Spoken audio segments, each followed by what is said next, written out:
Good morning, students. Today we will discuss about our next topic, which is the cleavage. Last lecture में हमने fertilisation complete किया था. I hope सभी को clear होगा fertilisation. Accept 2 और 3 स्टूडेंट्स, किसी ने भी मुझे जो है वो होमवर्क जो है वो सेंड नहीं किया है, बट आई होप सभी को क्लियर होगा फर्टिलाइजेशन. सो नेक्स्ट टॉपिक जो है वो है क्लीवेज. क्लीवेज का मतलब क्या है? क्लीवेज का मतलब होता है rapid mitotic division of zygote. Fertilisation में हमने जाइगोट तक किया था कि जाइगोट की फॉर्मेशन हुई, उसमें किस तरह से स्पिंडल फॉर्मेशन हुए, वो हमने लास्ट में किया था. गैमेटिक न्यूक्लियाई जो है उनका फ्यूज़न हो जाता है. और जो इसमें क्लीवेज में क्या होता है, जो जाइगोट होता है उसके अंदर माइटोटिक डिवीज़न होती है. माइटोटिक डिवीज़न होने के बाद जाइगोट जो है वो होलो स्फेरिकल और मल्टी सेलुलर एक स्टेज बन जाती है जिसे हम बोलते हैं ब्लास्टुला. और इस पूरी प्रोसेस को हम बोलते हैं ब्लास्टुलेशन. इसमें होता क्या है, माइटोटिक डिवीज़न किसकी, daughter cell of gametic nuclei which is similar to the parents. That mean जो डॉटर सेल बनते हैं इसके अंदर माइटोटिक डिवीज़न के बाद, वो जो जेनेटिकली किस तरह से होते हैं अपने पेरेंट्स के साथ मैच कर रहे हो, जेनेटिकली वो अपने सिमिलर होते हैं to their parents. Number of division जो है वो डिपेंड करती है वॉल्यूम ऑफ द एग के ऊपर, कितना उसमें अमाउंट ऑफ योक प्रेजेंट है, उस पर डिपेंड करेंगी division of the number of the divisions. Resultant cells जो हैं वो बनेंगे, उन्हें हम बोलेंगे ब्लास्टोमेर. मतलब जो डिवीज़न के बाद, माइटोटिक डिवीज़न के बाद जो सेल की फॉर्मेशन होगी, उन सेल को हम ब्लास्टोमेर बोलते हैं. जो एग का साइटोप्लाज्म है वो किस में चेंजेस हो जाता है, न्यूमरल स्मॉलर न्यूक्लियोटाइड सेल्स में, और इन्हीं सेल्स को हम क्या बोलते हैं, ब्लास्टोमेयर्स. और हमने बात की कि माइटोटिक डिवीज़न होती है. माइटोटिक डिवीज़न में जो सबसे पहला फेज़ होता है वो होता है इंटरफेस. इसके अंदर क्या होता है, does not occur any growth in the interface period. जो फर्स्ट पीरियड है विच इज़ द इंटरफेस, उसके अंदर कोई भी ग्रोथ जो है वो नहीं होती. इसलिए हम क्लीवेज को it is a fractionating process, इसे हम फ्रैक्शनेटिंग प्रोसेस भी बोलते हैं. क्यों बोलते हैं? फ्रैक्शनेटिंग का मतलब होता है टूटना, मतलब मिक्सचर और सेपरेशन भी हम इसे बोल सकते हैं. सेपरेशन मतलब कि यहाँ पे जो एग साइटोप्लाज्म है वो उसकी डिवीज़न हो रही है ना, और वो किसके अंदर चेंज हो रहा है, छोटे छोटे ब्लास्टोमेर्स में चेंज हो रहा है. इसलिए हम उसे फ्रैक्शनेटिंग प्रोसेस जो है वो बोलते हैं. इस पूरी प्रोसेस में एक चीज़ जो है वो क्या रहती है, same size remain same through out the cleavage. मतलब जो जाइगोट का साइज़ है वो सेम ही रहेगा, उसमें कोई इंक्रीज़ या डिक्रीज़ नहीं होगी. जो भी उसके अंदर चेंजेस आएंगे वो उस साइज़ के अंदर ही आएंगे. न्यूक्लियर साइटोप्लाज्मिक रेशो जो है वो इंक्रीज़ हो जाएगी, और ऑक्सीजन की जो कंजप्शन है वो भी इंक्रीज़ हो जाएगी. उसके अलावा पैटर्न और स्पीड जो है वो डिटरमाइन करती है by the cytoplasmic yolk rather than the nucleus. मतलब योक के ऊपर डिपेंड करता है उसका जो स्पीड होती है, और पैटर्न किस तरह का पैटर्न होगा क्लीवेज का. क्लीवेज की बेटा बहुत सी टाइप्स होती हैं, different types of cleavage are there, तो रेदर देन द न्यूक्लियस. अगर हम यहाँ बात कर रहे हैं ह्यूमन रिप्रोडक्शन की, तो हम क्लीवेज भी ह्यूमन जाइगोट में देखेंगे किस तरह से होती है. एक बात सबसे पहले अपने दिमाग में रखनी है कि जो क्लीवेज है किसके अंदर हो रही है, जाइगोट के अंदर. सबसे पहले इसमें होगा फॉर्मेशन ऑफ मोरूला. मोरूला बनने के बाद क्या बनता है, ब्लास्टुला.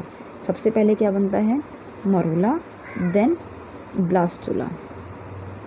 ओके, आज हम करेंगे formation of morula. Formation of morula कहाँ होती है? It occurs in the fallopian tube, और we can say in the oviduct. Fallopian tube के हमने किया था ना कि ओवरी में से जो सेकेंडरी oocyte है वो fimbriae which is the part of the fallopian tube, वहाँ से फेलोपियन ट्यूब में जाएगा सेकेंडरी oocyte. वहाँ पे फिर फर्टिलाइजेशन की प्रोसेस हुई पूरी, और ये भी फॉर्मेशन ऑफ मोरूला भी कहाँ शुरू होगा, फेलोपियन ट्यूब के अंदर. होलोब्लास्टिक रेडियल इनडिटर्मिनेट अनइक्वल जो है वो क्लीवेज होगी इसके अंदर. होलोब्लास्टिक क्लीवेज होगी, that is the type of cleavage. और क्यों होगी? क्योंकि माइक्रोलेसिथल एग है. मतलब जो योक है, अमाउंट ऑफ द योक है, हमने ये बात की थी ना कि अमाउंट ऑफ द योक के ऊपर डिपेंड करता है किस तरह का योक का अमाउंट है. तो इसमें किस तरह का है योक का अमाउंट? योग का अमाउंट जो है इसके, हमारा माइक्रोलेसिथल एग है. ह्यूमन का जो एग होता है वो कैसा होता है, माइक्रोलेसिथल एग.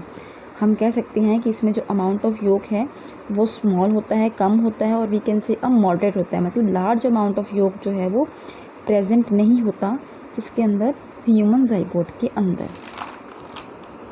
तो सबसे पहली क्लीवेज जो होगी वो कैसी होगी, फर्स्ट क्लीवेज जो होगी वो होगी मेरिडोनियल और वर्टिकल। सबसे पहली क्लीवेज कैसी होगी, वर्टिकल, और जाइगोट जो है वो 2 अनइक्वल सेल्स में डिवाइड हो जाएगा। अगर मैं आपको यहाँ पे ऐसे कुछ डायग्राम ड्रॉ करके दिखाऊं, हमने बात की कि सबसे ये है, मान लो ये आपका जाइगोट है, ठीक है बेटा। तो सबसे पहले आपकी बुक में जो है वो थोड़ा सा ऐसे करके दिया हुआ है, ऐसे ऐसे जैसे हम बोल रहे टेढ़ा किया हुआ है ये, तो इस तरह से होना चाहिए ये। अगर हमने वर्टिकल की बात की है तो इस तरह से क्लीवेज होनी चाहिए, ठीक है। तो सबसे पहले क्या होगा, जो हमारा योग है वो 2 सेल स्टेज में, 2 सेल स्टेज है, तो 2 सेल स्टेज में क्या होगा, जो योग है वो डिवाइड किस में होगा, 2 हाफ में डिवाइड होगा। जो पहले वाला होगा वो होगा बड़ा होगा और एक होगा छोटा, ठीक है। ये 2 सेल स्टेज हो गई। ये थोड़ा ज़्यादा छोटा बन गया, इसे थोड़ा सा आपने बड़ा, इससे छोटा आपने बनाना है, पर साइज़ जो है थोड़ा मॉडरेट रखना है। तो ये हो गया लार्जर ब्लास्टोमियर और that one is the smaller blastomere. बाकी इसके जो आपने डायग्राम जो है प्रॉपर बनाना है इन द प्रॉपर वे, मैं सिर्फ आपको समझाने के लिए बना रही हूँ ये।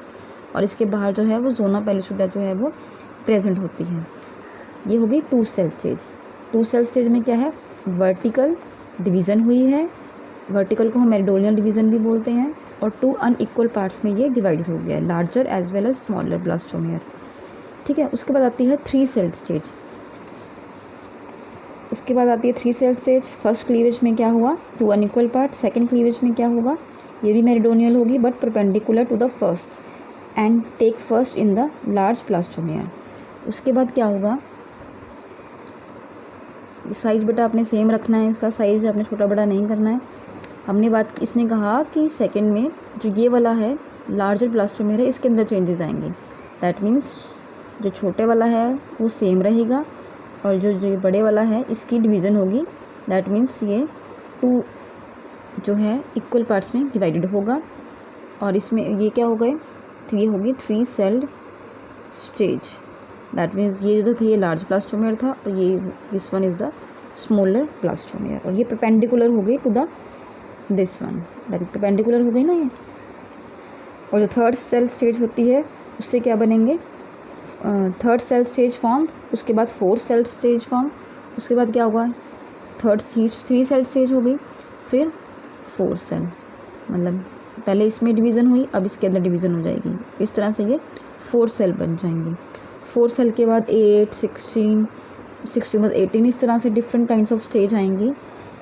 उसके बाद जो है वो ब्लास्टोमियर बिकम स्मॉलर, ये ब्लास्टोमियर जो है छोटे छोटे होते जाएंगे धीरे धीरे, और इसलिए हम इसे फ्रैक्शनेटिंग प्रोसेस भी बोलते हैं। एम्ब्रियो जो है वो एक बॉल की तरह दिखनी शुरू हो जाएगी या फिर एक मलबरी की तरह, और उस स्टेज को हम बोलेंगे मरूला स्टेज।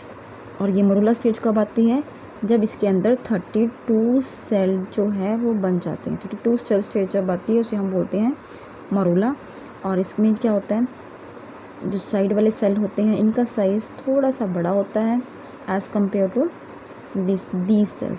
ये 32 सेल्स आपने यहाँ पे शो तो नहीं होंगे, लेकिन एक्सटेंस 16 सेल आपको यहाँ शो करने पड़ेंगे। हम कह सकते हैं कि 16 सेल जो हैं वो उस साइड हैं। ओके बेटा, तो ये क्या हो गए blastomeres, these one are the blastomere. 32 cell stage है, और इसे हम क्या बोलते हैं, मरूला। ओके, उसके बाद क्या होगा, जो ये मरूला है ये यूट्रस में जाएगा। यूट्रस में कब जाएगा, अबाउट 4th डे या फिर 72 आवर्स ऑफ द फर्टिलाइजेशन के बाद। जोना पेलिसुडा जो है इसके चारों तरफ वैसे ही रहेगी, और इनके अंदर जो सेल जो है वो डिवाइड हो जाएंगे माइक्रोमेयर्स में और मैक्रोमेयर्स में, दिख रहा है ना आप। उसके बाद क्या होगा, जो ये सेल हैं इनकी डिफ्रेंशिएशन होगी। डिफ्रेंशिएशन कैसे होगी, जो इनर वाले सेल्स हैं, जो अंदर वाले सेल हैं वो बड़े हो जाएंगे, और जो बाहर वाले सेल हैं वो इसमें गैप नहीं होना चाहिए, बिल्कुल आपने अटैच करके बनाने हैं ये सेल्स सभी। I will send you the photograph also. तो ये सेल जो हैं वो बड़े हो जाएंगे। दीज वन आर द, जो इनर वाले सेल हैं उसे हम बोलेंगे मैक्रोमेयर। इनर वाले सेल जो हैं और जो आउटर वाले सेल हैं उन्हें हम बोलेंगे माइक्रोमेयर्स। 2 सेल में ये डिवाइडेड हो गया। ओके बेटा, यहाँ तक ये हो गई डिफ्रेंशिएशन ऑफ द सेल्स। जब ये सेल जो हैं वो किस में डिवाइडेड हो गए, मैक्रोमेयर और माइक्रोमेयर्स में। तो अगर कई बार ये क्वेश्चन आता है कि व्हाट इज़ द मरूला, मरूला क्या है, 32 सेल स्टेज है और उसमें क्या होता है, सेल्स की डिवीज़न होती है, क्लीवेज के टाइम पे इसकी फॉर्मेशन होती है, ये आपने ध्यान रखना है। और इस डिफ्रेंशिएशन ऑफ सेल्स के बाद जो है वो ब्लास्टोसिस्ट और ब्लास्टुला की फॉर्मेशन होगी, जो हम नेक्स्ट लेक्चर में करेंगे। आज के लिए आपने इतना ही करना है। किसी भी कोई भी प्रॉब्लम आती है तो पूछ सकता है, बहुत ही कम बच्चे जो हैं पूछते हैं, पर फिर भी आपने इतना कंसेप्ट जो है वो क्लियर करना है। So that is all about today.